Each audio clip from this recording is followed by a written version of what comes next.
আসসালামু আলাইকুম রহমতুল্লাহি ওয়া বারাকাতুহু। আজকের আলোচনার বিষয় হচ্ছে হোমিও ঔষধ অ্যান্টিমকোড। অ্যান্টিমকোড এই ওষুধটি মূলত এর উৎস হচ্ছে খনিজ এবং এর কাতরতা হচ্ছে উভয় কাতর। অ্যান্টিমকোডের রোগী উভয় কাতর হয়ে থাকে। এর ধাতু প্রকৃতি হচ্ছে স্থূলদেহ। অ্যান্টিমকোডের রোগীরা একটু মোটাসোটা হয় এবং এদের মধ্যে কোষ্ঠবদ্ধতা থাকে। এদের থাকে রিউমেটিক, গাউট এবং পায়ের কড়া, পায়ের তলায় মেস্তা থাকে। অ্যান্টিমকোডের রোগীর মানসিক লক্ষণ হচ্ছে এদের মধ্যে বিরক্তি, বিষণ্ণতা প্রকাশ পায়, ক্রোধ এবং ক্রন্দন, কান্নাকাটি, ক্রোধ, রাগ এই ধরনের লক্ষণগুলো প্রকাশ পায়। অ্যান্টিমকোডের রোগীদের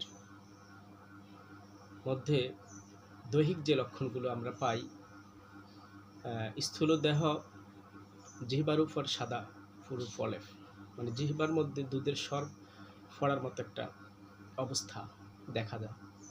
এদের খাদ্যে অরুচি থাকে এবং এদের অধিকাংশ সময় খাদ্য খাওয়ার পরে বমি বমি ভাব বা বমি হয়ে থাকে। এরা গোসল সহ্য করতে পারে না, এদের গোসল অনিয়মিত হয় এবং এদের পায়ের তলায় কড়া এবং সেই কড়া বা মেস্তার ব্যথা হয়ে থাকে। অ্যান্টিমকোডের রোগীর ভালো এবং খারাপ বলতে আমরা যেটা বুঝি যে হ্রাস বৃদ্ধি। কখন অ্যান্টিমকোডের রোগীর রোগ বেড়ে যায়, কখন কমে যায়।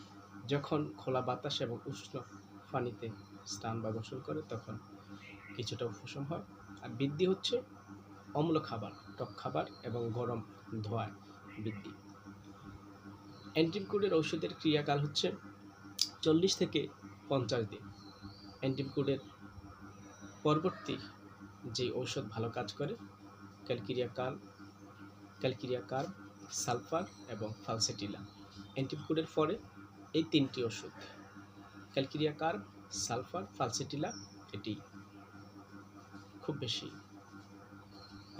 ভালো কাজ করে।